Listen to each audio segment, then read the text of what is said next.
నమస్కారం. Big debate ప్రత్యేక చర్చ కార్యక్రమానికి స్వాగతం. దేశంలో నిరుద్యోగత ఏ స్థాయిలో ఉందన్న దానికి ఒక చిన్న ఉదాహరణగా ఈరోజు బాంబేలో జరిగినటువంటి ఎయిర్ ఇండియా లోడర్స్ ఉద్యోగాలకు సంబంధించిన రిక్రూట్మెంట్ మొత్తం దేశ ప్రజలకి తేటతెల్లం చేస్తూ ఉంది. 2216 ఉద్యోగాల కోసం 25,000 మంది పైగా అప్లై చేసుకున్నారు. సుమారు 1,00,000 మంది ప్రత్యక్షంగా సర్టిఫికేట్లు సబ్మిట్ చేయడం కోసం ఒక పెద్ద జాతరలాగా అక్కడికి తరలివచ్చినటువంటి పరిస్థితి. ఇది మాత్రమే కాకుండా దేశంలో ఏ పరీక్ష జరిగినా ఎనీ కాంపిటేటివ్ ఎగ్జామ్ ఆర్ఆర్బీ లాంటి వాటికైతే ఒక్కొక్క జాబ్కి కొన్ని సందర్భాల్లో 1000, 1500, 2000 మంది కూడా పోటీ పడుతున్న పరిస్థితి కనపడుతోంది. ప్రభుత్వాలు నిర్వహిస్తున్న నెట్ అలాగే సిఈటి లాంటి పరీక్షలకు కూడా 10,00,000 మంది పరీక్షలు రాస్తూ ఉన్నారు. నిరుద్యోగత విపరీతంగా పెరిగిపోయిందన్న అంశాన్ని ప్రభుత్వాలు పట్టించుకుంటున్నాయా, నిర్లక్ష్యం చేస్తున్నాయా? మనం అనుకుంటున్నటువంటి మేక్ ఇన్ ఇండియా ఎక్కడికి వెళ్తుంది? నిజంగా దేశంలో ఉపాధి కల్పన కేవలం ప్రభుత్వ రంగంలోనే కాకుండా ప్రైవేట్ రంగంలో అయినా నిజమైనటువంటి ఉపాధి, ఎక్కువ మందికి ఉపాధి కలిగించేటువంటి లేబర్ ఇంటెన్స్ పరిశ్రమలు వస్తున్నాయా అన్న అన్ని అంశాలతో పాటుగా కర్ణాటకలో ఈరోజు ప్రభుత్వం మరొక కీలకమైన నిర్ణయం తీసుకున్నది. అక్కడ ప్రైవేట్ కంపెనీల్లో ఉద్యోగాలకు సంబంధించి స్థానిక రిజర్వేషన్లు, స్థానికులకే కొన్ని ఉద్యోగాల్లో 100% అలాగే బీసీ కేటగిరీలో 75%, మేనేజర్ పోస్టులో 50% ఉద్యోగాలు స్థానికులకు ఇవ్వాలని ఒక నిబంధనని బిల్లు రూపంలో తీసుకొచ్చిన పరిస్థితి. ఎన్ని అంశాల మీద వాళ్ళు బిగ్ డిబేట్లో చర్చను చేపట్టాం. చర్చలో మనతో పాటు లక్ష్మణ్ గారు ప్రముఖ రాజకీయ సామాజిక విశ్లేషకులు మనతో ఉన్నారు. అలాగే విఠల్ గారు భారతీయ జనతా పార్టీ సీనియర్ నాయకులు ఉన్నారు. మరి కాసేపట్లో డాక్టర్ మహేష్ కొనగాల గారు కాంగ్రెస్ పార్టీ నాయకులు కూడా మనతో జాయిన్ అవుతారు. ముందుగా లక్ష్మణ్ గారు నమస్కారం. నమస్తే. లక్ష్మణ్ గారు, మీరు చూసే ఉంటారు ఆ విజువల్స్.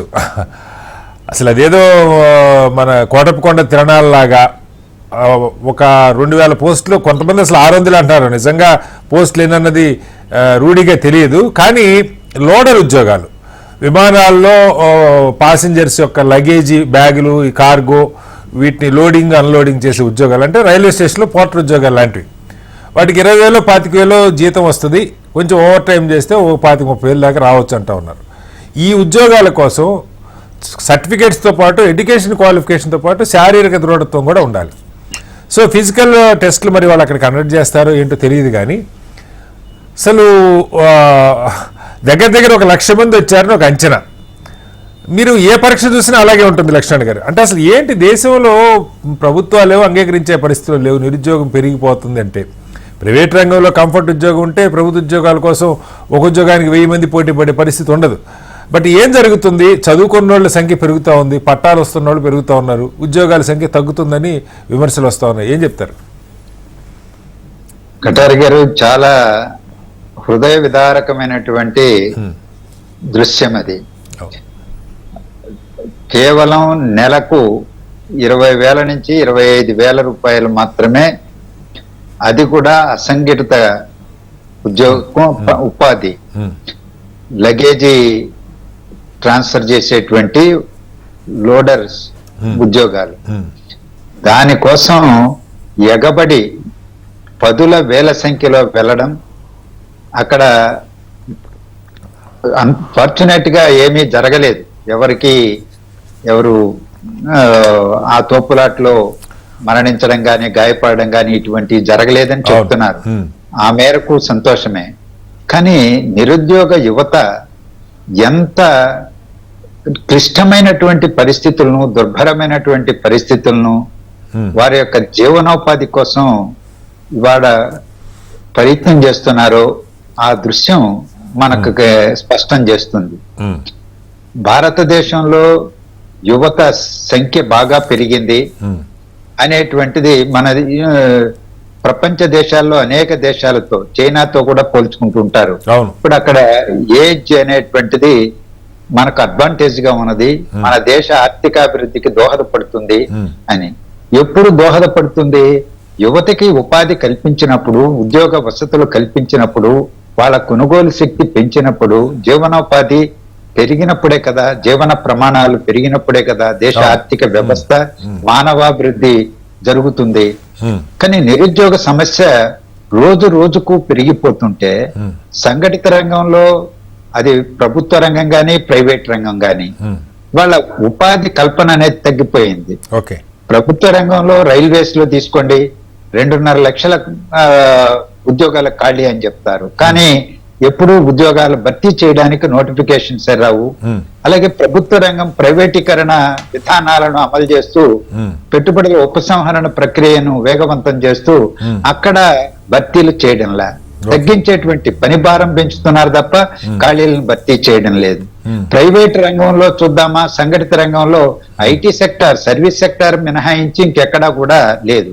కానీ ఇంజనీరింగ్ కాలేజీల నుంచి, డిగ్రీ కాలేజీల నుంచి, ఐఐటి లేకపోతే ఐటీఐ, పాలిటెక్నిక్ నుంచి లక్షలు ప్రతి సంవత్సరం బయటకు వస్తున్నారు. వాళ్ళకి సంబంధించి స్కిల్స్ లేవనో, వాళ్ళకు నాణ్యత ప్రమాణాలు లేవనో ఈరోజు రకరకాల పేర్లు చెప్పి వాళ్ళకు ఉపాధి అయితే కల్పించలేకపోతున్నారు. ఇప్పుడు ఆంధ్రప్రదేశ్ గవర్నమెంట్, కొత్తగా వచ్చిన గవర్నమెంట్ స్కిల్ డెవలప్మెంట్ కోర్సులను పెడతాము, వాళ్ళను సర్వే చేసి ముందు గణాంకాలు సేకరిస్తామని చెప్పి చెబుతున్నారు.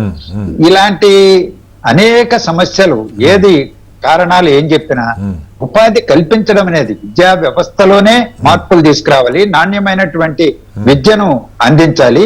ఆ యువతను ఉత్పత్తి ప్రక్రియలో భాగస్వామ్యాలు చేసినప్పుడు మాత్రమే దేశ ఆర్థిక వ్యవస్థ ముందుకు నడుస్తుంది. 5వ స్థానం నుంచి 3వ స్థానానికి, 3వ స్థానానికి నుంచి 2వ స్థానానికి ఆర్థిక వ్యవస్థను తీసుకెళ్లాలనేటువంటి మాటలకి ఎప్పుడు సాకారం అవుతుంది అంటే యువతను ఉత్పత్తి ప్రక్రియలో భాగస్వాములు చేసినప్పుడే కదా. ఈ రోజు ముంబైలో ఎయిర్ ఇండియాకు సంబంధించినటువంటి దాంట్లో మీరు అన్నట్టు 200 కావచ్చు, 600 కావచ్చు, కొన్ని మీడియా సంస్థలు 200 అంటున్నాయి, కొన్ని మీడియా సంస్థలు 600. కానీ అక్కడికి వచ్చింది మాత్రం స్టాంపేడ్ లో పాల్గొన్న వాళ్ళే 25,000 మందికి పైన ఉన్నారు. ఇంకా బయట కొన్ని పదుల వేల సంఖ్యలో ఉన్నారు. వాళ్ళందరూ కూడా 12వ తరగతి వరకే చదివిన వాళ్ళు, శారీరక దృఢత్వం ఉన్నటువంటి వాళ్ళే అనేటువంటి మాట కూడా చెప్తున్నారు. వాళ్ళంతా మళ్ళీ రాత్రి అంతా అక్కడ జాగారం చేసి పొద్దున గేట్లు దిగానే లోపలికి వచ్చారు సార్, అది సమస్య.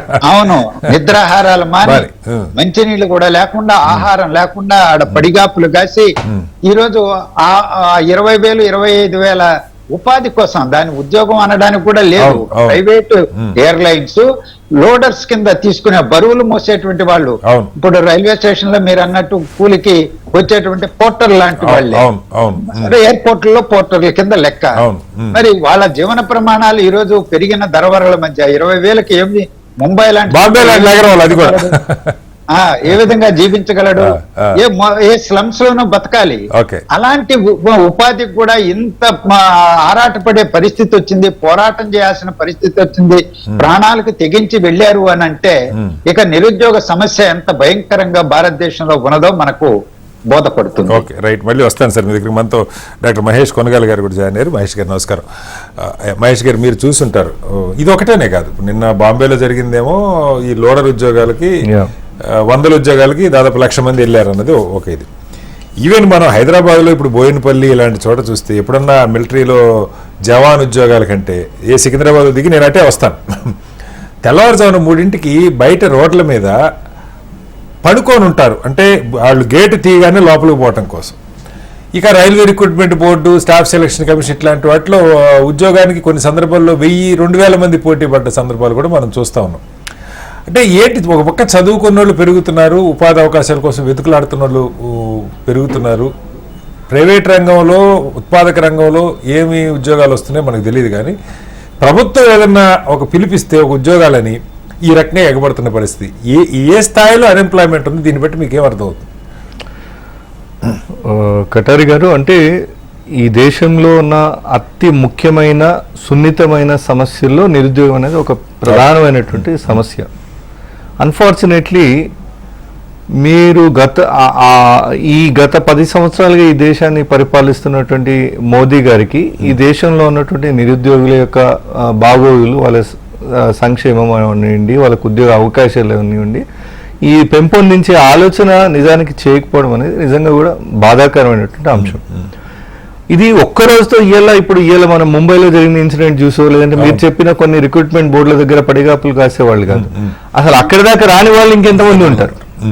సో ఆ లెక్కను చూస్తే ఈ దేశంలో దాదాపు 60% ఆఫ్ యూత్ అన్ఎంప్లాయిడ్ యూత్ ఉన్నారు అని చెప్పేటువంటి పరిస్థితి. మనది ప్రపంచ దేశాలన్నింటిలో కూడా మన భారతదేశం యువ భారత్ యూత్ యువకులు ఎక్కువగా ఉన్నటువంటి దేశం.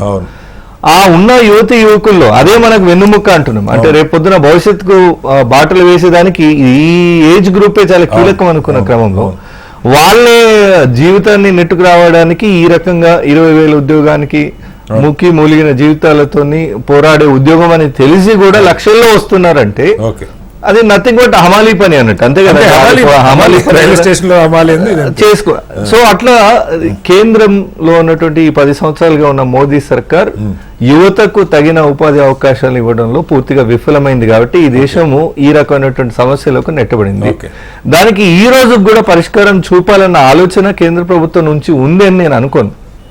వాళ్ళు ఏమన్నారు, అప్పు ఏది ముద్రా లోన్స్ అని చెప్పి ఇచ్చేటువంటి అప్పును కూడా మేము ఉపాధి హామీ పెంపొందించడానికి అనే మాట చెప్పిండు. ఇది గతంలో లేదా అంటే రెసిషన్ టైంలో తర్వాత ఆర్థిక ద్రవ్యోల్బణం అత్యధికంగా ఉన్నప్పుడు మరి ఎట్లా యువత యువకులకు ఉపాధి ఎట్లా అనే ఆలోచన వచ్చినప్పుడు అనేక ఇప్పుడు ఐటీఆర్ లాంటి ప్రాజెక్టు తీసుకురావడం కానీ లేదా అనేకటువంటి ఏమంటారు ఐటీ బేస్డ్ ఇండస్ట్రీస్ ప్రమోట్ చేయడం. More than that IT and non IT oriented companies promote చేసే ఆలోచన ఆ రోజు చేసింది మా యూపీఏ ప్రభుత్వంలో. అది వీళ్ళు అధికారంలోకి రాగానే వాటిని తీసేసారు. దాదాపు 20 లక్షల మందికి ఉద్యోగాలు కల్పించే అవకాశం ఉన్నటువంటి స్కోప్ ఉన్నటువంటి పెద్ద ప్రాజెక్ట్ ఐటీఐఆర్ అనే ప్రాజెక్ట్ తెలంగాణకి అంటే అప్పుడు ఉన్న ఉమ్మడి రాష్ట్రానికి వచ్చింది. అది తదనంతరం తెలంగాణకు దక్కాల్సింది ఉండే. సో ఇట్లా ఒక్కొక్క రాష్ట్రంలో బీజేపీ చేస్తున్న ద్రోహం నిరుద్యోగుల పట్ల ఇది ఒక రకంగా చూస్తే రాష్ట్రంలో కూడా దాదాపు అదే దరిద్రం ఉండే. 10 ఏళ్ళుగా ఒక్క టీచర్ ఉద్యోగం ఇవ్వలేదు.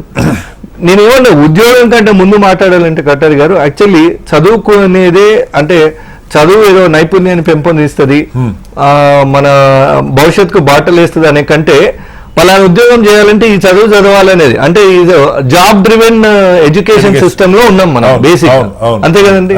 So job driven education system లో ఉండి ఇంకా వాడు వేరే గోల్ లేదు, ఫోకస్ ఆన్ జాబ్ కనబడుతుంది ఉద్యోగం కోసం, అంతే కదండి.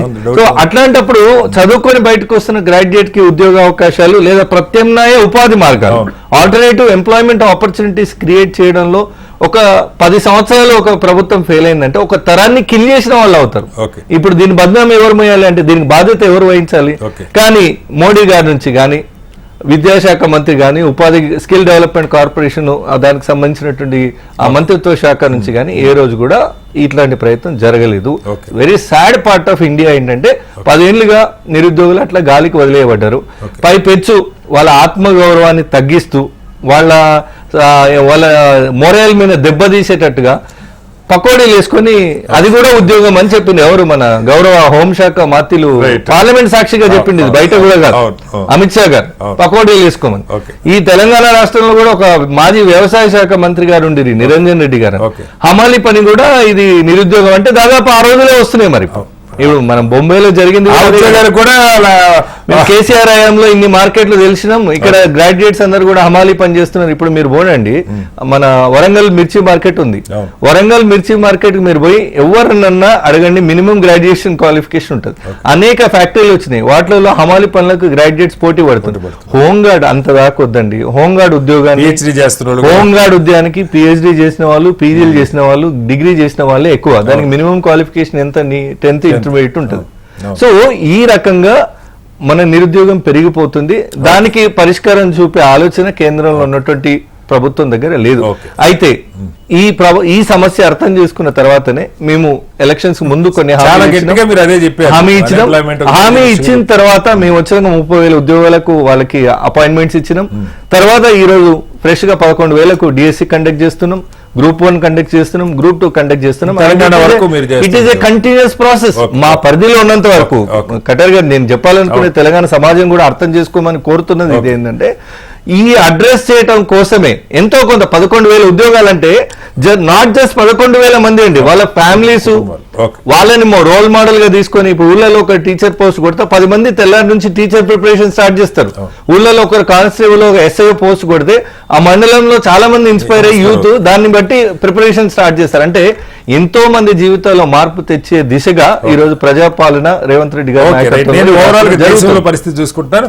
విఠల్ గారు ఇక్కడ గత 10 ఏళ్లలో నేను ఎందుకు చెప్తున్నా అంటే సరే 10 ఏళ్ళు చిన్న పీరియడ్ ఏం కాదు, కొన్ని సరే ఎన్నికల ముందు హామీలు సంవత్సరానికి 2 కోట్ల ఉద్యోగాలు కల్పిస్తాం, ఇదంతా ఒక చర్చ, దానిలో కూడా వెళ్ళట్లేదు. కానీ ఇవాళ ప్రపంచంలో ఇందాక లక్ష్మణ్ గారు చెప్పినా మహేష్ గారు చెప్పినా దాదాపు 70% యువత 18 ఏళ్ళు పైబడ్డ వాళ్ళే మన దేశంలో ఉన్నారు. ఇంత హ్యూమన్ రిసోర్సెస్, ఒక రకంగా చెప్పాలంటే కొంతమేరకు స్కిల్డ్ రిసోర్సెస్ కూడా ప్రపంచంలో చాలా దేశాల్లో లేదన్నది ఒకటైతే, చైనా లాంటి దేశాలు చాలా ఈ మ్యానుఫ్యాక్చరింగ్ ఇండస్ట్రీ కొంచెం తక్కువ లాభాలు ఉండే ఇండస్ట్రీ నుంచి తప్పుకుంటున్నాయి. ఉదాహరణకి టెక్స్టైలు, కొంత ఇలాంటి వాటి నుంచి వియత్నాం ఇలాంటి దేశాలు తీసిపోతున్నాయి. ఆ అడ్రస్ మనం తెచ్చుకోలేము. ఇది ఎప్పటి నుంచో ఉంది. అంటే ఈ దేశంలో పనిచేసే వాళ్ళు ఉన్న ఫిలిప్పీన్స్ లేకపోతే వియత్నాం లాంటి చిన్న దేశాలు సమర్థవంతంగా టెక్నాలజీని అభివృద్ధి చేసుకొని అక్కడ యువతకి శిక్షణ ఇచ్చుకొని కాంపిటేటివ్ దీనిలో ఉద్యోగాలు కల్పన చేసుకుంటున్నారు. మన దేశంలో మరి మేక్ ఇన్ ఇండియా అని పెట్టారు. కరోనా తర్వాత ఎంఎస్ఎంఈ రంగం పూర్తిగా కుదేలైందని వాళ్ళు మొత్తుకుంటా ఉన్నారు. కొన్ని 10 లక్షల ఉద్యోగాలు ఈ ప్రభుత్వాలు ఏం చెప్పినా ఐటీ చదివినోడు కూడా ఏదో ఒక ఉద్యోగం ఇచ్చే పరిస్థితి నుంచి ఇవాళ అవన్నీ రోడ్డును పడ్డాయి. కొన్ని లక్షల చిన్న చితక ఇండస్ట్రీస్ అన్ని కూడా ఎంఎస్ఎంఈ అని మూతపడ్డాయి. సో మీరు ప్రభుత్వ ఉద్యోగాలు ఎన్ని ఇస్తారన్నది పక్కకు పెడితే ఆ చెప్పిన 2 కోట్ల ఉద్యోగాలకు సంబంధించి ఒక రోడ్ మ్యాప్, ఆ రోడ్ మ్యాప్ లేకనే ఇవాళ నేను గుజరాత్లో ఇలాంటి సంఘటన జరిగింది, ఇవాళ బాంబేలో ఇదే జరిగింది. ఎక్కడన్నా ఉద్యోగాలు ఈవెన్ జాబ్ మేళ అని పెట్టినా సార్ మీరు చూసే ఉంటారు. బీజేపీ నాయకులు కూడా చాలా మంది అనేక చోట్ల ఉద్యోగాలు ఇస్తామని బోర్డు పెట్టగానే వేల మంది వచ్చి పడిపోతున్నారు. పెద్ద పెద్ద కంపెనీలు టీసీఎస్ లాంటి అయితే అసలు ఈ పద్ధతి మనం చేయలేము, మన వల్ల కాదు, క్యాంపస్ ప్లేస్మెంట్స్ ఆఫ్ క్యాంపస్ అని పెడితే అసలు వాళ్ళు హ్యాండిల్ చేయలేని రీతిలో జనం వస్తున్న పరిస్థితి.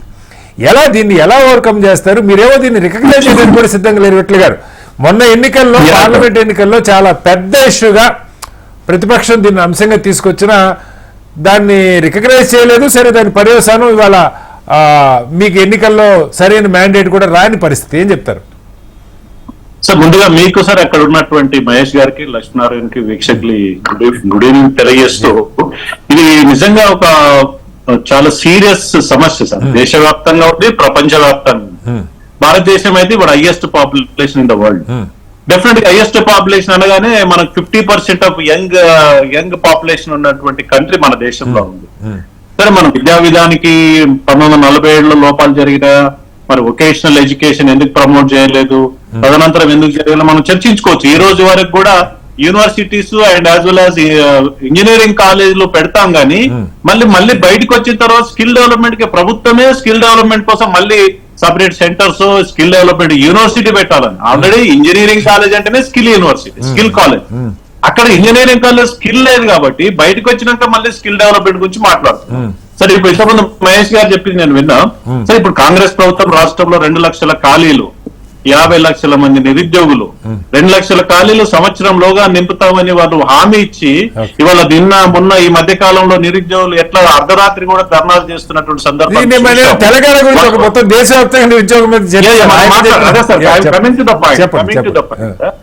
ఇప్పుడు దేశంలో పబ్లిక్ ఎంప్లాయ్మెంట్ ఎంత ఉంటుంది సార్? గవర్నమెంట్ ఉద్యోగులు హార్డ్లీ 1 crore మించదు కంట్రీ వైడ్ గా చూసుకుంటే. కేంద్ర ప్రభుత్వం ఆధీనం, డిఫెన్స్ కావచ్చు, రైల్వేస్ కావచ్చు, ఏదైనా కానీ.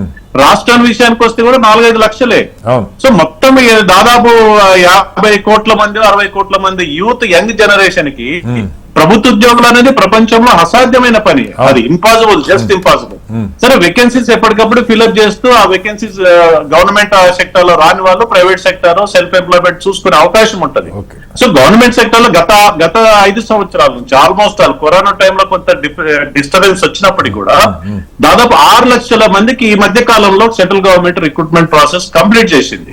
6 lakhs మోర్. సో మనం ఎంఎస్ఎంఈకి గవర్నమెంట్ అన్ని రకాలుగా సపోర్ట్ చేస్తుంది. ఎంఎస్ఎంఈ యూనిట్స్ కి వాళ్ళు సెల్ఫ్ ఎంప్లాయ్మెంట్ కావచ్చు, స్మాల్ స్కేల్ ఇండస్ట్రీ డెవలప్మెంట్ చేసుకోవడానికి చాలా ఉంది. కరోనా తర్వాత కేంద్ర ప్రభుత్వం తీసుకున్నటువంటి ఒక విప్లవాత్మకమైన మార్పు ఏంటంటే చైనా నుంచి మనం ఇంపోర్ట్ తగ్గించుకున్నాం. దురదృష్టం ఏంటంటే ఈ దేశంలో లిబరలైజేషన్, గ్లోబలైజేషన్ పోయినప్పుడు కూడా ప్రొడక్షన్ యూనిట్ కి మనం ఎక్కువగా ప్రాధాన్యత ఇవ్వలే. సర్వీస్ సెక్టర్ ఎక్కువ ప్రాధాన్యత ఇచ్చాం తప్ప ప్రొడక్షన్ యూనిట్ ఇవ్వలేదు. మనం ప్రొడక్షన్ యూనిట్, సర్వీస్ సెక్టర్ లో పాటు ప్రొడక్షన్ యూనిట్ లో ఎంప్లాయ్మెంట్ ఉంటుంది. నేను అంటుంది కాదు విఠల్ గారు, 10 ఏళ్ల నుంచి మీరే ఉన్నారు, మ్యానుఫ్యాక్చరింగ్ గురించి చాలా బలంగా చెప్పారు, మేక్ ఇన్ ఇండియా అని చెప్పి. అదే పాయింట్ కి వస్తున్నాం సార్. దట్స్ వాట్ చైనా నుంచి ఇంపోర్ట్స్ తగ్గిన తర్వాత దేశీయ పరంగా అనేక సంస్థల్ని కేంద్ర ప్రభుత్వం ప్రమోట్ చేస్తాం. ఇవాళ డిఫెన్స్ లో తీసుకోండి, లేకపోతే టెక్స్టైల్ ఇండస్ట్రీలో తీసుకోండి, చాలా స్మాల్ స్కేల్ ఇండస్ట్రీ, చాలా ఎక్స్పోర్ట్స్ అయితా ఉన్నాయి. ఓకే. పెద్ద ఎత్తున ఎక్స్పోర్ట్ జరుగుతా ఉంది కాబట్టి ఇక్కడ ప్రొడక్షన్ యూనిట్స్ కూడా చిన్న చిన్న వస్తా ఉన్నాయి. సో తద్వారా ఈ మధ్య కాలంలో ఆర్బీఐ, నీతి ఆయోగ్ ఈ 10 సంవత్సరాల్లో 10 కోట్ల మందికి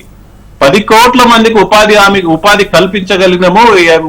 స్మాల్ స్కేల్ ఇండస్ట్రీ ఎంఎస్సీ లో కావచ్చు, లేకపోతే మేక్ ఇన్ ఇండియాలో భాగంగా ఒక రిపోర్ట్ ఉంది. మేము 2 కోట్లకం, అది 10 కోట్లకి.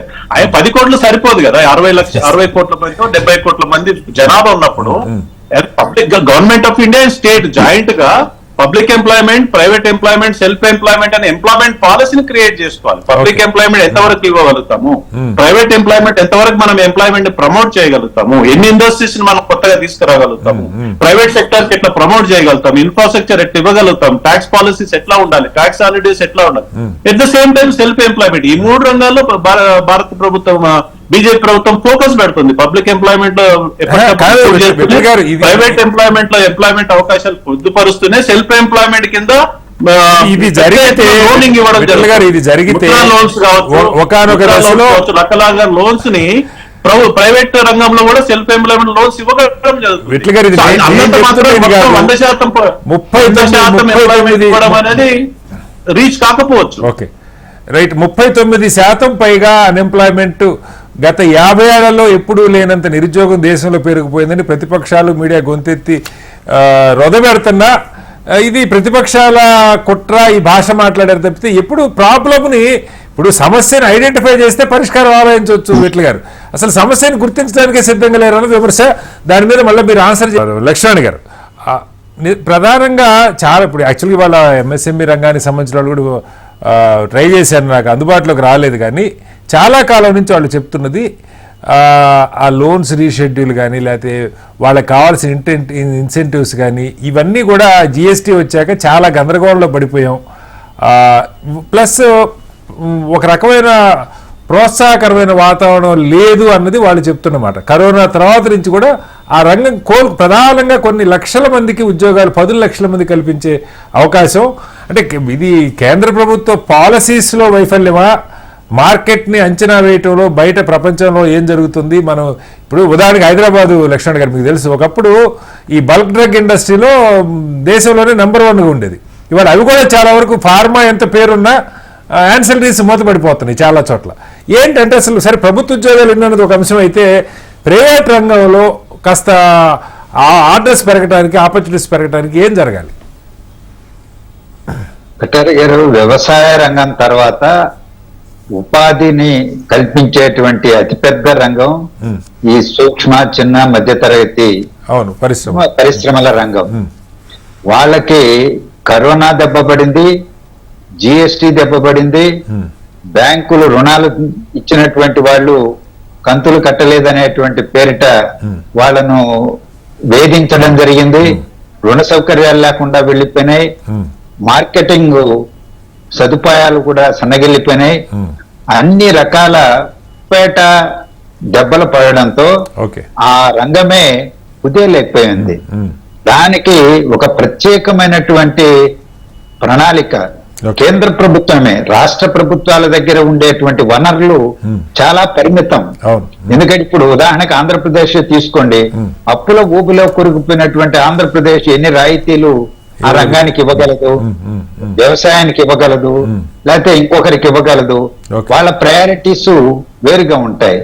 దేశవ్యాప్తంగా సపోర్ట్ చేయవలసినటువంటి బాధ్యత కేంద్ర ప్రభుత్వం మీద. ఆర్థిక పరిపుష్టి ఉన్నటువంటిది 40 లక్షల కోట్ల రూపాయల బడ్జెట్ పైభాగంలో వాళ్ళు ఉన్నటువంటి వ్యవస్థ. అందువల్ల కేంద్ర ప్రభుత్వం చొరవ తీసుకుని రాష్ట్ర ప్రభుత్వాలతో కూడా వాళ్ళ భాగస్వామ్యం, వాళ్ళ బాధ్యత కూడా ఉంటుంది. వాళ్ళు ఇచ్చేయాల్సినటువంటి అవసరం ఉంది. అది ప్రైవేట్ రంగం. స్వతంత్రంగా వాళ్ళేమీ ప్రభుత్వ ఉద్యోగాలుగా లేరు. సొంత పెట్టుబడులు పెట్టి రిస్క్ తీసుకొని వాళ్ళు ఎంప్లాయ్మెంట్ క్రియేట్ చేస్తా ఉన్నారు. దేశ సంపదను పెంచడానికి కృషి చేస్తున్నటువంటి వాళ్ళు అనేక చిన్న చిన్న స్టార్టప్స్ కూడా చేస్తున్నారు. సర్వీస్ రంగంలో కానీ, వస్తోత్పత్తి రంగంలో కానీ అన్ని రంగాలలో కూడా అటువంటి వాళ్ళని ప్రోత్సహించి నిలబెట్టినప్పుడే కదా వాళ్ళ మార్కెట్, వాళ్ళ ప్రోడక్ట్స్ కి మార్కెట్ కల్పించినప్పుడే కదా ఆర్థిక వ్యవస్థ పుంజుకుంటుంది. ఉద్యోగస్తులు, కార్మికులు కూడా కొనుగోలు శక్తి పెరుగుతుంది, జిఎస్టి ద్వారా ఆదాయానికి పెరుగుతుంది, రాష్ట్ర ప్రభుత్వానికి కానీ కేంద్ర ప్రభుత్వానికి కానీ. అందువల్ల దాని మీద దృష్టి పెట్టాల్సినంత పెట్టడం లేదు, మాటలు చెప్పడం తప్ప చేతల్లో కనిపించడం లేదనేటువంటిది ఆ రంగానికి సంబంధించిన యాజమాన్య సంఘాలే ఎప్పుడు చెబుతుంటాయి.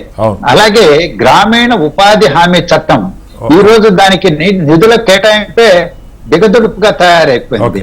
దాన్ని విడుదల చేయడం తగ్గిపోయింది, కేటాయింపులు అంతే, విడుదల అంతే, ఆ పని కూడా తక్కువ. ఏ రాష్ట్రం అన్నా కాస్త చొరవ చేస్తే తప్ప లేకపోతే అక్కడ కనిపించడం ఫలితాలు.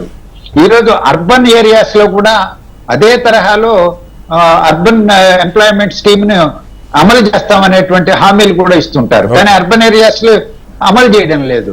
అలాగే గవర్నమెంట్ సెక్టార్ అనేటువంటిది, ప్రైవేట్ సెక్టార్, మనది మిశ్రమ ఆర్థిక వ్యవస్థ. ప్రభుత్వ రంగం ముందు ఆదర్శప్రాయంగా ఉపాధి కల్పన చేయాలి, ఉన్న వేకెన్సీస్ ని భర్తీ చేయాలి. అది రైల్వేసా లేకపోతే ఆర్మీనా, అగ్నిపథ్ అని చెప్పి కాంట్రాక్ట్ వ్యవస్థ సిస్టాన్ని ఆర్మీలో కూడా తీసుకొచ్చేసారు. ఇక్కడ కూడా హైర్ అండ్ ఫైర్, లేకపోతే అవుట్ సోర్సింగ్, కాంట్రాక్ట్, క్యాజువల్, ఎన్ని రకాలు విధానాలు తీసుకొచ్చి ఇవాళ ఎంప్లాయీస్ ని, వర్కర్స్ ని దోపిడీ చేసేటువంటి పద్ధతుల్లో, పనిని ఎక్కువగా పని భారాన్ని పెంచే పద్ధతుల్లో ఖాళీలను భర్తీ చేయకుండా సంవత్సరాల తరబడి కొనసాగుతున్నది. ఎన్నికల సందర్భంలో హామీలు ఇవ్వడం తప్ప ఒక వైట్ పేపర్ ప్రకటించమనండి, గడచిన 10 సంవత్సరాల్లో లేదా 5 సంవత్సరాల్లో ఏ ప్రభుత్వ శాఖలో, ఏ ప్రభుత్వ రంగంలో ఎన్ని ఉద్యోగాలు కల్పించారు? సంఘటిత రంగంలో కల్పిస్తే చట్టబద్ధంగా వేతనాలు ఇవ్వాలి. అసంఘటిత రంగంలో ఈ రోజు వాళ్ళు కళ్ళు గప్పి చట్టాలను ఈ రోజు అమలు చేయడం లేదు, వేతనాలే ఇవ్వరు. లక్ష్మణ్ గారు, ఇంకోటి కూడా వ్యవసాయ ఆధారిత పరిశ్రమలు, ఇప్పుడు పెద్ద రంగం వ్యవసాయ రంగం, ఈ వాల్యూ ఎడిషన్ కానీ, ఫుడ్ ప్రాసెసింగ్ కానీ, అగ్రి ప్రాసెసింగ్, వీటి మీద చాలా సందర్భాల్లో మాట్లాడుతుంటారు. కానీ చాలా పెద్ద ఎత్తున ఇవాళ 100 రూపాయలు ఉంది సార్ టమాటా మార్కెట్లో, 10 రోజుల క్రితం 20 రూపాయలు ఉంది. సో వీటికి ఈ వాల్యూ ఎడిషన్ వీటి మీద ఎప్పటి నుంచో చర్చ జరుగుతుంది, వ్యవసాయ ఆధారిత పరిశ్రమలు రావాలని. ఏంటి ప్రభుత్వాలు వాటికి సరైన ప్రోత్సాహకాలు ఇస్తున్నాయా? నిజంగా రైతులు నష్టపోతున్నారు, ఉపాధి లేక యువత నష్టపోతున్నారు, ఏం చేయాలి? ఇవాళ ఫుడ్ కార్పొరేషన్ ఆఫ్ ఇండియా వాళ్ళు వాళ్ళ గోడౌన్స్ ని మూసేసి లేదా ప్రైవేట్ కి ఇచ్చేశారు. కొత్తగా గ్రామీణ ప్రాంతంలో ప్రతి మండల కేంద్రంలో గోడౌన్స్ ని ఏర్పాటు చేసి కోల్డ్ స్టోరేజెస్ నిర్మించి ప్రోడక్ట్స్ ని, వ్యవసాయ ఉత్పత్తులను అక్కడ దాచుకొని మార్కెట్ లోకి తీసుకెళ్లేటువంటి సౌకర్యం కల్పించాలి, పెట్టుబడులు పెట్టాలి. ఈ రోజు గిట్టుబాటు ధర లేదు, పైపెచ్చు మార్కెటింగ్ కూడా సౌకర్యాలు కల్పించలేని పరిస్థితి. పండ్లు ఉన్నాయి, కూరగాయలు ఉన్నాయి, అవి ఒక రోజులో పాడైపోయేట్టు ఉంటాయి, 2 రోజులు 3 రోజులు మాత్రమే ఉండేట్టు ఉంటాయి. కోల్డ్ స్టోరేజ్ ఫెసిలిటీ ఎక్కడున్నది? కోల్డ్ స్టోరేజ్ ఫెసిలిటీ కల్పించాల్సినటువంటి బాధ్యత ప్రైవేట్ సెక్టార్ మీద నెట్టేస్తేట వాళ్ళకు లాభదాయకంగా ఉన్న ప్రాంతాల్లోనే కడతారు. ప్రభుత్వం ముందుకు రావాలి. ఇవాళ రాష్ట్ర కేంద్ర ప్రభుత్వాలు గోడౌన్స్ ఎంత నిర్వహిస్తున్నాయనేటువంటిది ఒకసారి చూడండి. ఫుడ్ కార్పొరేషన్ ఆఫ్ ఇండియా వాళ్ళు వాళ్ళ గోడౌన్స్ అన్నిటిని కూడా కిరాయికి ఇచ్చేశారు, వాటిని మూసేశారు, చాలా వరకు ప్రైవేటీకరణ. అందువల్ల మీరు అన్నట్టు వ్యవసాయ ఆధారిత పరిశ్రమలను నెలకొల్పడానికి ఈ చిన్న మధ్యతరగతి పెట్టుబడిదారులను ప్రోత్సహించాలి, వాళ్లకు రక్షణగా కలిపి ఉండాలి, గోడౌన్స్ ని ఏర్పాటు చేయాలి. రకరకాల ఆ రోజు ఆ మధ్య 3 సాగు చట్టాలకు వ్యతిరేకంగా పోరాటం జరిగింది. ఎందుకు? మొత్తం ప్రైవేట్ వాళ్ళకి, కార్పొరేట్ సెక్టార్ కి అప్పచెప్తున్నారనే కదా. రైట్ మహేష్ గారు, ఇక్కడ అంటే దీని మీద ఒక మౌలికమైనటువంటి ఒక బ్లూ ప్రింట్ అంటారు ప్రభుత్వాలు ఎవరున్నా సరే.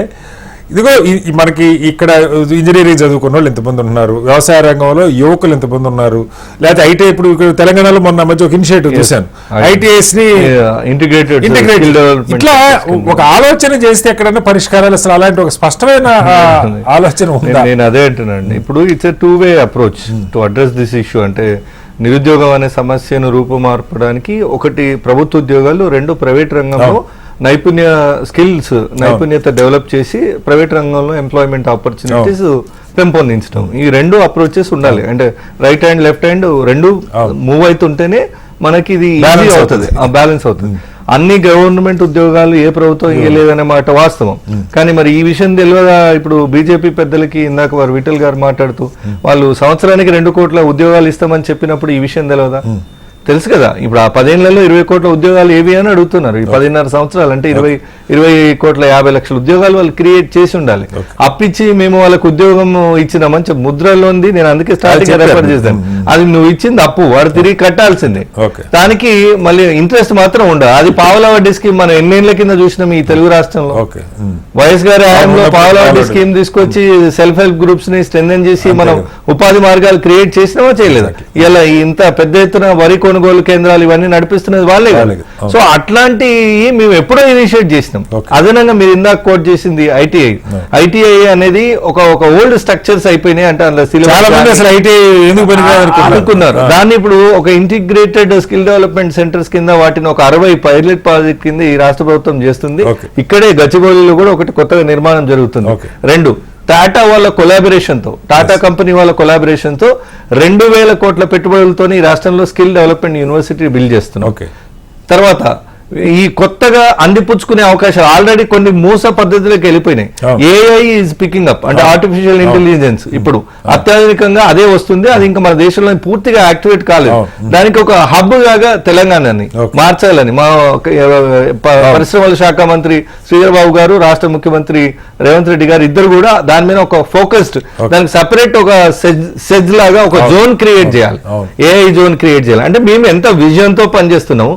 మరి ఒక 10 అంటే చిన్న రాష్ట్రము 1,80,000 కోట్లు 2 లక్షల కోట్ల బడ్జెట్ ఉన్న రాష్ట్రమే ఇంత ఇనిషియేటివ్స్ తీసుకొని పనిచేస్తే మొత్తం దేశం మొత్తం సంపద ట్యాక్సుల పేరు మీద, జిఎస్టీ పేరు మీద, సెస్ల పేరు మీద రాష్ట్రానికి రావాల్సిన హక్కులు కూడా వాటాను కూడా కాళ్ళ రాసేటట్టుగా ట్యాక్స్ వసూలు చేసిన కేంద్రం ఎంత ఇనిషియేటివ్ తీసుకోవాలి.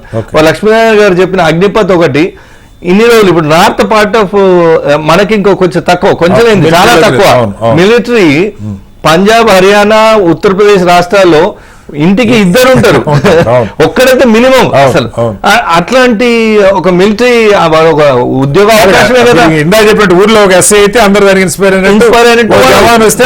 ఊళ్ళో కూళ్ళు ఉంటారు అన్నమాట. సో వాళ్ళను నిరాశపరిచేటట్టుగా అగ్నిపథ్ అని ఒక కాంట్రాక్ట్, ఒక టెంపరీ సిస్టమ్ తీసుకొచ్చి అది దేశ భద్రతకు కూడా ముప్పై, అది మేము ఇంటా బయట అంటే పార్లమెంట్ లోపల బయట మేము దాన్ని ఆపోజ్ చేస్తాం. అట్లాంటి ఒక ఫెయిల్యూర్ స్కీమ్ తీసుకొచ్చినారు. తర్వాత ఈ 2 కోట్ల ఉద్యోగాల సంగతి చెప్పాలి. ఎంఎస్ఎంఈల గురించి వారు ఏదో ప్రస్తావన చేశారు. నేను ఏమంటున్నా, ఎంఎస్ఎంఈ అసోసియేషన్స్ నెత్తి నోరు కొట్టుకొని చెప్తున్నారు.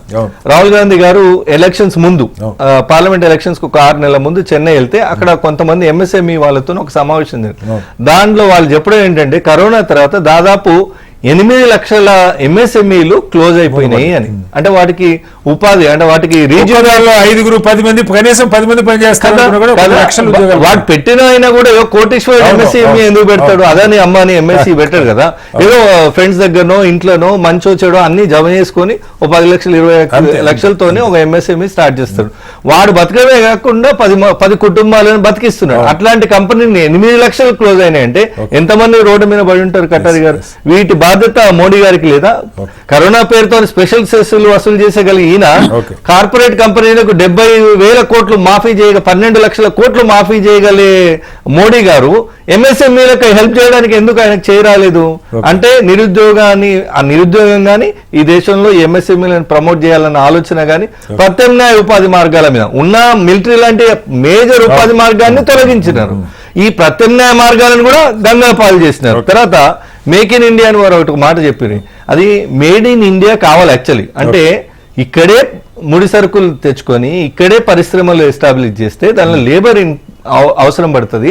వాళ్ళు తయారు చేసిన వస్తువులను తయారు చేసి అమ్మితే మేడ్ ఇన్ ఇండియా అంటారు. ఇది ఇందిరాగాంధీ టైంలో ఈ రోజు మనం వాడుతున్న GPS మీకు గుర్తుండే ఉంటది, పాకిస్తాన్ తో యుద్ధం సందర్భంగా అమెరికా GPS వాడేవాళ్ళం మనం. Okay. వాళ్ళు మనకు సహకరించలేదు. Okay. మనం మీద ఆంక్షలు పెడతామంటే ఏ రోజుకున్నా మనకు ఒక సమృద్ధి అంటే సెల్ఫ్ రిలయన్స్ కావాలి మనకు, అంటే స్వయం సమృద్ధి సాధించాలంటే ఇట్లాంటివి కావాలని ఆ రోజు నుంచి ఈ రోజు వరకు వర్కౌట్ చేసి ఇలా మనది వాడుతున్నాం. అట్లాంటిది దూరదృష్టితోని మనకు మనంగా చేసుకునేది కావాలి. ఈయన చేసేది ఏంది, చైనాలో తయారు చేసిన డబ్బా కంపెనీలు అన్ని తీసుకొచ్చి ఇక్కడ జోడాయించి ఇది మేక్ ఇన్ ఇండియా అంట. దీని వల్ల ఎవరికి ఉపయోగం చెప్పండి? ఫిట్టింగ్ అన్ని మెషినరీ కదా కటారి గారు, కార్ ఫిట్టింగ్ ఎవరు చేస్తారు? రోబోసే కదా. సో ఆ పార్ట్స్ తీసుకొచ్చి ఇక్కడ చేసి దీన్ని మేక్ ఇన్ ఇండియా అని చూపించాలని, అంటే ఎంత చేసుకున్న ప్రచారంలో కూడా ఒక నిజాయితీ లేదు, వాళ్ళ ఎఫర్ట్స్ లో కూడా నిజాయితీ లేదు. ఒక్క మాట చెప్పి నేను ముగిస్తాను, నేను వేరే చెప్పట్లేదు. ఇది BLS అని ఉంటుంది, అది వారి కేంద్ర ప్రభుత్వ ఆధీనంలోనే నడుస్తుంది. BLS అంటే బ్యూరో ఆఫ్ లేబర్ స్టాటిస్టిక్స్. అంటే ఈ దేశంలో మన ఉపాధికి సంబంధించిన వివరాలు అఫీషియల్ గా కేంద్ర ప్రభుత్వ సంస్థ అది. దాని ప్రకారమే ఇప్పుడు నేను చెప్పిన 8 లక్షల MSMEలు క్లోజ్ అవ్వడం. కానీ రెండోది 10 ఏళ్లలో 45% స్టార్టప్స్ ఉంటాయి. కొత్తగా నైపుణ్యం ఉన్న ఒకరిద్దరు IT పీపుల్ కలిసి ఇన్నోవేటివ్ గా ఏదో కొత్త ప్రోడక్ట్ తయారు చేయడం, యాప్లో లేదంటే ప్రోడక్ట్స్ తయారు చేయడం కోసం పెట్టుకునేవి స్టార్టప్లు మీకు తెలుసు. అవి 45% వారి కేంద్ర ప్రభుత్వ సంస్థ ఇచ్చిన లెక్కల ప్రకారం 45% మూతబడినాయి ఈ 10 ఏళ్లలో. MSMEలు మూతబడినాయి, స్టార్టప్లు మూతబడినాయి. ఉన్న major source of employment military అనేది పోయింది. Railway recruitment, staff selection commission, ఇవి దూర్కి బాద్. ఆ UPSC అన్న అది రాజ్యాంగం ఒక షెడ్యూల్డ్ ప్రోగ్రామ్ కాబట్టి దాని ప్రకారం నడుస్తుంది. మేము ఇక్కడ నిన్నేదో ధర్నా చేసిండ్రు అని ఒక మాట మాది కూడా రెఫర్ చేసి, ఇప్పుడు 10 ఏళ్లలో 20 కోట్ల ఉద్యోగాలు ఇవ్వాల్సిన ఆయన మాట్లాడాల్సిన మాట కాదు. ఓలా TRS వాళ్ళు ఎవరైనా వెనకాల నుండి మాట్లాడినా మేము నిరుద్యోగులకు ఉద్యోగాలు ఇస్తుంటే ఎందుకంటే వీళ్ళ కడుపులో 11,000 ఉద్యోగాలు టీచర్ పోస్టులు TRS 10 ఏళ్లలో నింపలేదు. ఇదేం చేస్తుంటే మమ్మల్ని ఎందుకు ప్రశ్నిస్తున్నారు? ఇది రాష్ట్ర విఠల్ గారు మీరు ఆన్సర్ చేసి విఠల్ గారు, సరే మీరు కాంగ్రెస్ తెలంగాణ నాయకుల వాటికి మీరు అభ్యంతరం చెప్తారు కానీ మీ అబ్జెక్షన్ చెప్తారు కానీ ప్రధానంగా ఒక అంశం నేను అలా క్వశ్చన్ అడిగి మీకే ఛాన్స్ ఇస్తాను. ఇప్పుడు గతంలో మోడీ గారు ఐ థింక్ NDA 2లో అనుకుంటా లేదా NDA 1లో మొదలు పెట్టారు, టీమిండియా అని చెప్పి ఒక కాన్సెప్ట్ తీసుకొచ్చారు ఆయన. ముఖ్యమంత్రులందరితోటి ఏ పార్టీలు అన్నా కానీ అందరం కలిసి కూర్చొని లోతైన చర్చ చేయాలి దేశం గురించి, చాలా సందర్భాల్లో అవసరం అని. నాకు గుర్తుండి గత కనీసం ఒక 3-4 ఏళ్లుగా టీమిండియా అసలు కలిసి కూర్చొని మాట్లాడుకున్న సందర్భాలే లేవు. ఇప్పుడు ఇది మీ బాధ్యత వీళ్ళ బాధ్యత నేను అంట్లా, దేశంలో కొన్ని కీలకమైనటువంటి పాలసీస్, అన్ఎంప్లాయ్మెంట్ ఈ స్థాయిలో పెరిగిపోతున్నప్పుడు అలా సమిష్టి బాధ్యత కాస్త అందరి ఆలోచనలు తీసుకొని చేసే ప్రయత్నం ఏమైనా జరుగుద్ది ఎక్కడి నుంచి అయినా? ఇప్పుడు ఉన్న ఇబ్బందులన్నీ మేము అందరం మాట్లాడుకున్నాం, చెప్పండి. గారు మా మీద చాలా విమర్శలు చేశారు. ముందుగా సంవత్సరం 2 లక్షల ఉద్యోగాలు ఇస్తాని అధికారంలోకి వచ్చినటువంటి రేవంత్ రెడ్డి ప్రభుత్వం ఇప్పటికి ఒక్క ఉద్యోగం ఇవ్వలే, నాట్ ఈవెన్ సింగిల్ ఎంప్లాయ్మెంట్. వాళ్ళు ఇచ్చిన 30,000 గత ప్రభుత్వం ఇచ్చినటువంటి notifications, not even single employment order ఇవ్వలే రేవంత్ రెడ్డి గారు. గ్రూప్ 1 ప్రిలిమ్స్ మెయిన్స్ ఉంటాయి కదా, మీరు కూడా తెలుసు కదా. ప్రిలిమ్స్ అయిపోయింది, మెయిన్స్ బయట చూపిస్తా రేవంత్ రెడ్డి గారి డిక్లరేషన్, ఎంప్లాయ్మెంట్ డిక్లరేషన్ కింద June 2 కి అన్ని నోటిఫికేషన్ ఇస్తాము, September 17వ రోజుకి అందరికి అపాయింట్మెంట్ ఆర్డర్స్ ఇస్తాం, December 9 వరకు అందరు ఉద్యోగాలు చేరుతారని 2 లక్షల ఉద్యోగాలు ఇచ్చి ఒక్క ఉద్యోగం ఇవ్వని వాళ్ళు ఇవాళ మమ్మల్ని విమర్శిస్తా ఉన్నారు. రాష్ట్రంలో 2 lakhs ఎంప్లాయ్మెంట్ ఈ రోజు అర్ధరాత్రి ధర్నాలు చేస్తున్నారు. అదే నేనేమంటున్నా, మీకు ఎందుకు అంత కడుపు నొప్పి? 11,000 టీచర్ ఉద్యోగాలు వేసినాం, అడిగినా మీరు? ఖచ్చితంగా కాంగ్రెస్ కూడా అడుగుతాం. 10 ఏళ్లలో కేసీఆర్ ఒక్క టీచర్ నౌకరీ అడిగిందా? వాళ్ళతో అంటగా 11,000 వచ్చినాక 2 నెలల్లో 11,000 ఉద్యోగాలు. ఇప్పుడు మీరు 10 ఏళ్ళు అయిన తర్వాత ఈ చర్చ పెడుతున్నారు సార్. వాళ్ళు ఇప్పుడు నన్ను డిస్టర్బ్ చేయదు ప్లీజ్. చెప్పండి. గ్రూప్ 1 ప్రిలిమ్స్ అయిన తర్వాత మీరు ఒక్క ఉద్యోగం వేయలే అంటే ఎట్లా? మీరు చెప్తున్నప్పుడు ఆయన ఆగారు. 2 కోట్ల ఉద్యోగాలు ఇస్తామనేది ఎంత అసందర్భమైనటువంటి మోడీ గారి మీద బ్లేమ్ చేసి తప్పుడు సమాచారం ఇచ్చి అక్కడ కాంగ్రెస్ గెలిచిన సందర్భం ఉందో. గవర్నమెంట్ ఆఫ్ ఇండియాలోనే 1 కోటి ఉద్యోగాలు ఉన్నాయి, 2 కోట్లు ఇస్తామని ఎట్లా? 2 కోట్ల ప్రైవేట్ ఎంప్లాయ్మెంట్. మేక్ ఇన్ ఇండియాలో భాగంగా భారతదేశానికి సెల్ఫ్ సఫిషియన్సీ. విఠల్ గారు మీ వాయిస్ కట్ అవుతుంది సార్. హలో విఠల్ గారు. 10 కోట్ల మందికి ఎంప్లాయ్మెంట్ క్రియేట్ అయింది. మీరు లెక్కలు తీయండి, ఆర్బీఐ లెక్కలు కానీ, నీతి ఆయోగ లెక్కలు కానీ, ఇంకోసారి చర్చ పెట్టుకుందాం. ఇప్పుడే చెప్పారు కదా సార్, బిఎల్ఎస్ డేటా సంస్థ ఇచ్చిన రికార్డే అన్నది. ఇవాళ మేక్ ఇన్ ఇండియా పోయి మేడ్ ఇన్ ఇండియా అయింది. 10 ఏళ్ల కింద డిఫెన్స్ లో 10,000 కోట్ల రూపాయల ఎక్స్పోర్ట్ ఉంటే ఇవాళ 80,000 కోట్ల రూపాయల ఎక్స్పోర్ట్ పెరిగింది. ఇవాళ రైల్వేస్ లో self sufficiency, Vande Bharat trains కావచ్చు, రకరకాల ట్రైన్స్ కావచ్చు ఇండియాలో తయారవుతున్నాయి. టెక్స్టైల్ లో కానీ రకరకాల ఎంఎస్ఎంఈలో స్టార్ట్అప్స్ లో మనం second highest in the world. అవి ఎందుకు గుర్తుకు రావట్లేదు? మీరు మొత్తం రాష్ట్రాలకు సంబంధం లేదు, మొత్తం మోడీ గారే చేయాలి, ఎంప్లాయ్మెంట్ మోడీ అంటే 2 కోట్ల ఉద్యోగాలు అన్నప్పుడు రాష్ట్రాలను సంప్రదించిరా హామీ మీరు? నిజాం షుగర్ ఫ్యాక్టరీ మీరు ఓపెన్ చేస్తున్నారు 8 నెలలు, ఎందుకు చేస్తాము? మీ రాష్ట్రంలో అజాం జయ మిల్స్ ఎందుకు ఓపెన్ చేయలేదు? నిజాం షుగర్ ఫ్యాక్టరీ ఎందుకు ఓపెన్ చేయలేదు? ప్రైవేట్ కంపెనీలో మీరు కంపెనీలు ఎందుకు పెట్టట్లేదు? మీరు కాషాయ కళ్ళతాలు తీసేస్తే రోజుకి ఎన్ని ఫ్యాక్టరీలు ఓపెన్ అవుతున్నాయి, ఎన్ని కంపెనీలు వస్తున్నాయి? రాష్ట్ర ప్రభుత్వాల బాధ్యత ఉంటుంది, ఎంప్లాయ్మెంట్ బాధ్యత కూడా ఉంటది. మోడీ టీమిండియాని ఎందుకు కూర్చోబెట్టట్లేదు, ఎందుకు కలిసి మాట్లాడుకోవట్లేదు? ఇది కేంద్రం ఒక్కటే అంటలేదు సార్, ఖచ్చితంగా రాష్ట్రాలు 75% ఎంప్లాయ్మెంట్ కర్ణాటక మీ సీఎం గా తీసుకొచ్చిండు, తెలంగాణలో తీసుకురండి మీరు చెప్పండి. వాళ్ళు కూడా మేనిఫెస్టోలో పెట్టినాం, దాన్ని ఇప్పుడు రాబోయే సెషన్ లో దాన్ని అసెంబ్లీలో కూడా పెడతాం. నేనేమంటున్నా, మీకు ఆర్టిఫిషియల్ ఇంటెలిజెన్స్ సెజ్ గానీ, ఫార్మా హోటల్ పనిచేసేవాడు కానీ, కన్స్ట్రక్షన్ లైన్ పనిచేసేవాళ్ళు కానీ ఇవాళ ఉత్తరప్రదేశ్ వాడు రావాలి, బీహార్ వాడు రావాలి, హోటల్లో పనిచేసేవాడు ఒరిస్సా వాడు రావాలి. లోపల ఎందుకు ఎంప్లాయ్మెంట్? ఉత్తరప్రదేశ్ లో 3 సంవత్సరాలుగా 3 టర్ములుగా నీ ప్రభుత్వం వాడికి ఎందుకు వస్తున్నాడు అది చెప్పు ముందు. 3 టర్ములుగా ఉత్తరప్రదేశ్ లో నీ ప్రభుత్వమే, మధ్యప్రదేశ్ లో నీ ప్రభుత్వమే, వాడు ఈ రాష్ట్రానికి ఎంప్లాయ్మెంట్ కి ఎందుకు వస్తున్నాడో చెప్పు ముందు. 2 లక్షలు ముందు చెప్పాను ముందు. ఉత్తరప్రదేశ్ లో వేరే రాష్ట్రానికి వలసలు ఎందుకు పోయి లేబర్ పనులు చేసుకుని నీదంతా తోపు ప్రభుత్వం అయితే నీకు ఎంప్లాయ్మెంట్ జనరేషన్ ఎందుకు వస్తున్నారు వాళ్ళు? మమ్మల్ని విమర్శిస్తారా? ఆ సమాధానం చెప్పాలి. ఉత్తరప్రదేశ్ వాళ్ళు ఇక్కడికి ఎందుకు వస్తున్నారు?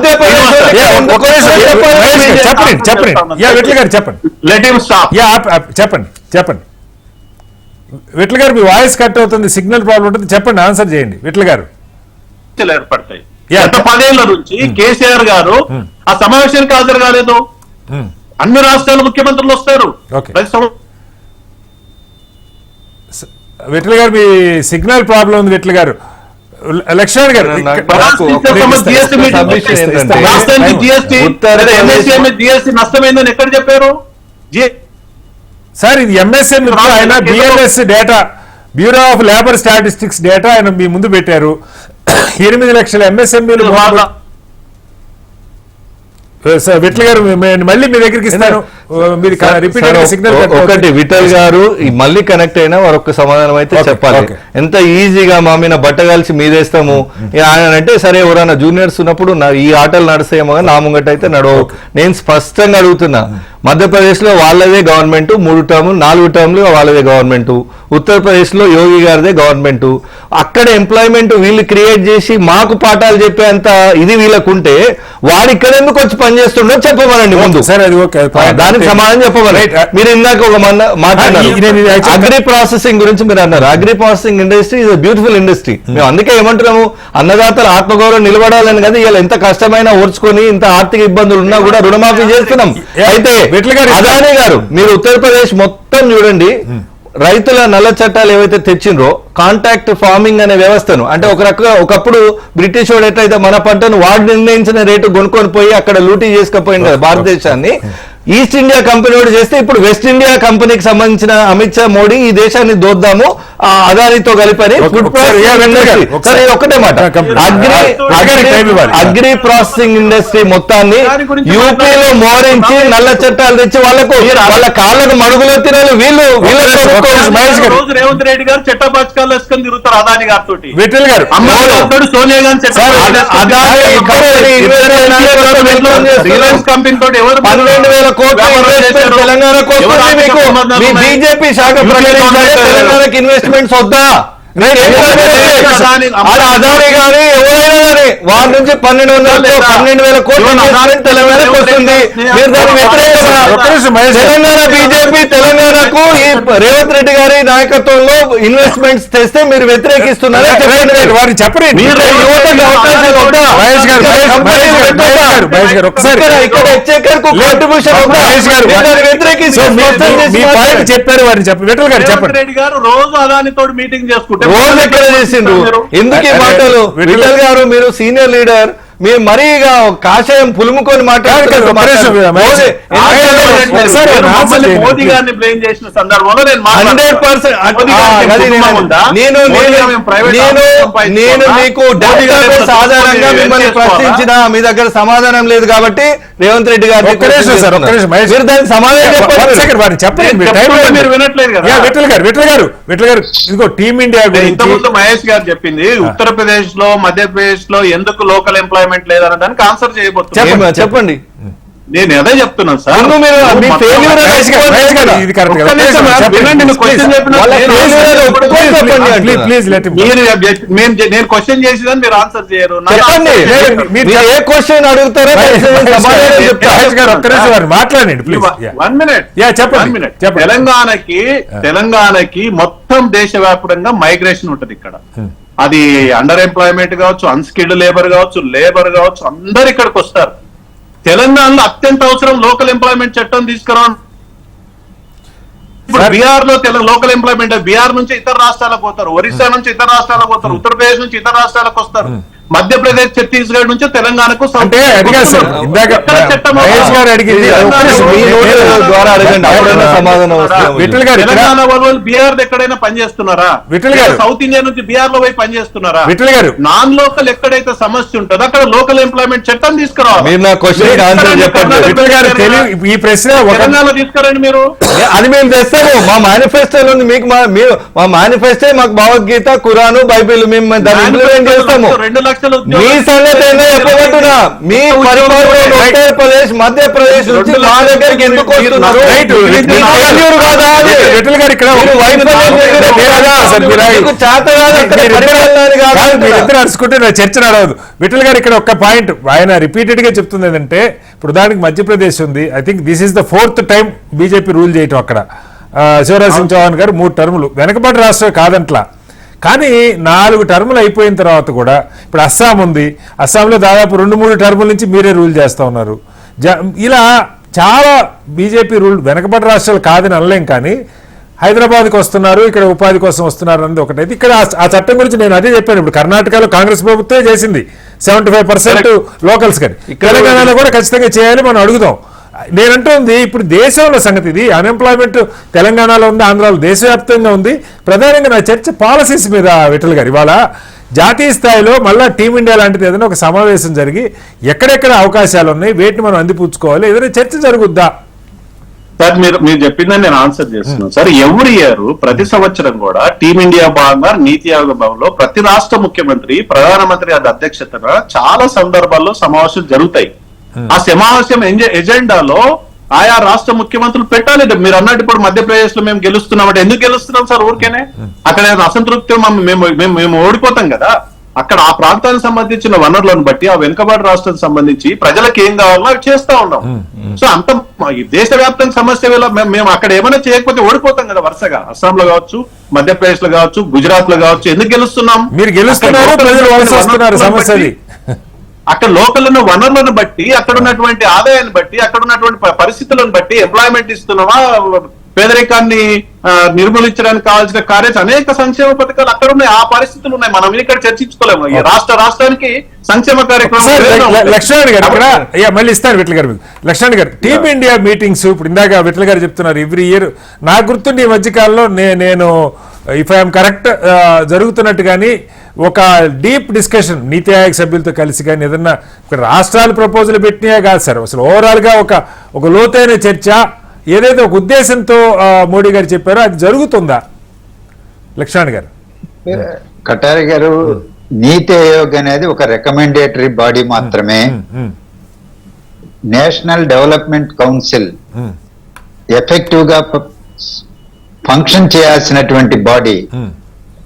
కేంద్ర ప్రభుత్వం, రాష్ట్రాల ముఖ్యమంత్రులు, ప్రతినిధులతో కూడినటువంటిది. అది డిఫంక్ అయిపోయింది. ఓకే దాన్ని పని చేయించడంలా. ఓకే అలాగే ప్రణాళికా సంఘాన్ని రద్దు చేశారు. అవును.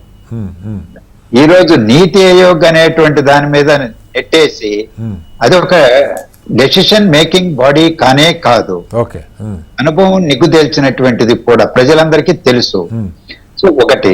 రెండవది, ప్రభుత్వ రంగంలో ఇవాళ రిజర్వేషన్లు సామాజిక న్యాయం రాజ్యాంగబద్ధంగా చట్టబద్ధంగా ఉన్నాయి. ఈ సామాజిక న్యాయం బడుగు బలహీన వర్గాలకు అందాలంటే రిజర్వేషన్లు ఉన్నటువంటి ప్రభుత్వ రంగంలో ప్రభుత్వ రంగ శాఖల్లో సంస్థలు వాటిలో ఉన్నటువంటి ఖాళీలను భర్తీ చేయాలి, ఎంప్లాయ్మెంట్ ని క్రియేట్ చేయాలి అక్కడ. అప్పుడు సామాజికంగా వెనుకబడినటువంటి వాళ్ళకి మేలు జరుగుతుంది, వాళ్ళకు కూడా సంపదలో వాళ్ళకు వాటా వస్తుంది, వాళ్ళు అభివృద్ధి చెందుతారు. అలాగే మిశ్రమ ఆర్థిక వ్యవస్థలో భాగంగా ప్రైవేట్ రంగాన్ని కూడా ప్రోత్సహించాలి. కానీ ప్రైవేట్ రంగం అనగానే కార్పొరేట్ రంగాలు దిగజాలు కాదు కదా, అంబానీలు ఆదానీలే కాదు కదా. ఈ రోజు తన సొంత పెట్టుబడి పెట్టి చిన్న చిన్న పరిశ్రమలు పెట్టుకుని ఉపాధి కల్పిస్తున్నటువంటి వాళ్ళు బతుకుతారు. 10 మందిని బతికించేటువంటి వాళ్ళకి భారతీయులే కదా వాళ్ళు. గ్రామీణ ప్రాంతంలో ఉంటారు, పట్టణ ప్రాంతాల్లో చిన్న పట్టణాల్లో ఉంటారు. వాళ్ళు ఉన్నటువంటి ప్రాంతంలోనే చిన్న పరిశ్రమ పెట్టుకుని అభివృద్ధి చెందుతాము, ఈ దేశ ఆర్థిక వ్యవస్థలో మేము భాగస్వాములం అవుతామంటే వాళ్ళను కంటికి రెప్పలాగా కాపాడుకోవాలి కదా. వాటి పట్ల ఏ విధమైనటువంటి వైఖరి ఉన్నది అనేటువంటిది మనం గమనించాలి.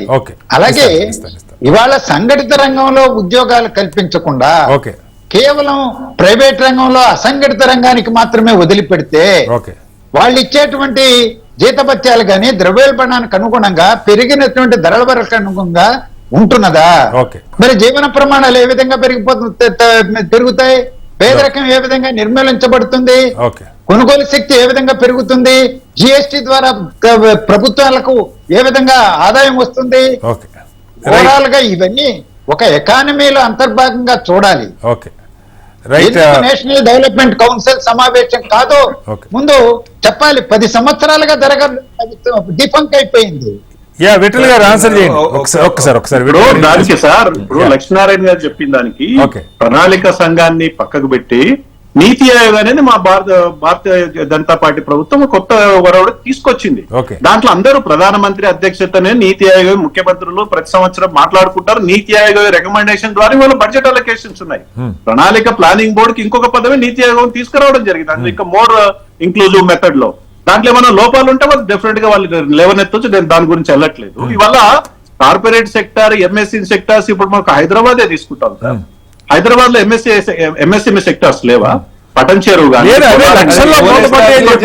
ఉప్పల్ కానీ మోడీ ఎస్టాబ్లిష్ చేసినాయి. అవి ఎన్ని సంస్థలు లేవు? మోడీ కొత్తగా ఎస్టాబ్లిష్ చేస్తాడా? మన పిల్లలు అంటే గవర్నమెంట్ పెట్టదు. మహేష్ గారు, ఎంఎస్ఎంఈ సంస్థలు గవర్నమెంట్ పెట్టదు, గవర్నమెంట్ ప్రమోట్ చేస్తుంది. హైదరాబాద్ చెప్పండి. బ్యాంక్ లోనింగ్ ఫెసిలిటీస్ సార్, అవే 8 లక్షలు మూతపడ్డాయని ఒక ఆరోపణ. రాష్ట్ర ప్రభుత్వం బాధ్యత కూడా ఉంటది. రాష్ట్ర ప్రభుత్వం బాధ్యత కూడా ఉంటది. ఎలక్ట్రిసిటీ ఎగ్జామ్షన్ కావచ్చు, లేకపోతే ట్యాక్స్ ఎగ్జామ్షన్ కావచ్చు, ఇన్ఫ్రాస్ట్రక్చర్ క్రియేట్ చేయాలి. రాష్ట్ర ప్రభుత్వం బాధ్యత. కేంద్రము రాష్ట్రం కలిస్తేనే కదా ఎంఎస్ఎంఈ సంస్థలు. ఓన్లీ మోడీ గారు సృష్టిస్తారా ఎంఎస్ఎంఈ సంస్థల్ని? అన్ని రాష్ట్రాల ప్రభుత్వాల బాధ్యతలు ఉంటాయి. కలెక్టివ్ రెస్పాన్సిబిలిటీ ఇది. ఎక్కడైనా ఎంఎస్ఎంఈలో లోపాలు ఉంటే కేంద్రానికి నివేదించవచ్చు, రాష్ట్రానికి నివేదించవచ్చు, లేదా లోనింగ్ ప్యాటర్న్ మిస్టేక్స్ ఉంటే లేవనెత్తొచ్చు, వాటిపైన మాట్లాడవచ్చు. ఇవాళ ఒక ముద్రా లోన్స్ 20 లక్షల రూపాయలు ఇవాళ ఒక్కొక్క కింది స్థాయి ఒక చిన్న దుకాణదారుడు కూడా ముద్రా లోన్స్ తీసుకోవడానికి అవకాశం ఉంది. వాళ్ళ 1,00,00,000 కోట్ల చిలుకు వల్ల ముద్రా లోన్స్ ఇవ్వడం జరిగింది. వాటిని అన్నిటి కూడా డెవలప్మెంట్ ఆస్పెక్ట్ లో మనం తీసుకోమా? ఎన్ని చేసినా highest population in the world కాబట్టి 100% ఎవరు మీరు ఈ లోకల్ రిజర్వేషన్ ఇంప్లిమెంట్ చేస్తారా? ఎంఎస్ఎంఈలు వాటికి సంబంధించిన వ్యవహారం మొత్తం కేంద్ర ప్రభుత్వ ఆధీనంలో ఉంటది. VR only monitoring supervisor local గా ఉండే ఇన్ఫ్రాస్ట్రక్చర్ క్రియేట్ చేయడం వరకు భూమి లేదంటే కావాల్సిన రోడ్లు మౌలిక వసతులు కల్పించేదే రాష్ట్ర ప్రభుత్వం.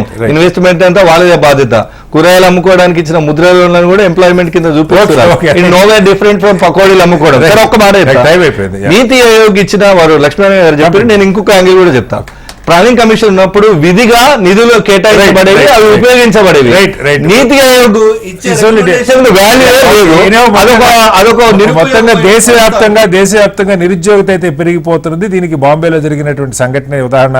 అయితే దీనిలో కేంద్రం బాధ్యతతో పాటుగా రాష్ట్రాల బాధ్యత కూడా ఉంటుంది. కేంద్ర ప్రభుత్వం రాష్ట్రాల అధికారంలో ఉన్న ప్రభుత్వాలు పరిగణలోకి తీసుకొని విధానపరమైన కీలక నిర్ణయాలు చేయాలి. ప్రభుత్వ రంగంతో పాటు ప్రైవేట్ రంగానికి, ముఖ్యంగా ఎంఎస్ఎంఈకి, వ్యవసాయ పరిశ్రమలకు సంబంధించి ప్రభుత్వం ఒక స్పష్టమైన వైఖరితో ముందుకెళ్ళినప్పుడు మాత్రమే ఈ సమస్యను అధిగమించగలమని నిపుణులు చెప్తున్నారు. చర్చలో పాల్గొన్న మహేష్ గారికి, విట్ల గారికి, లక్ష్మణ్ గారికి ప్రత్యేక ధన్యవాదాలు. ఇది వాళ్ళ బిగ్ డిబేట్. మరో మళ్ళీ కలుద్దాం. అంతా నమస్కారం, సెలవు.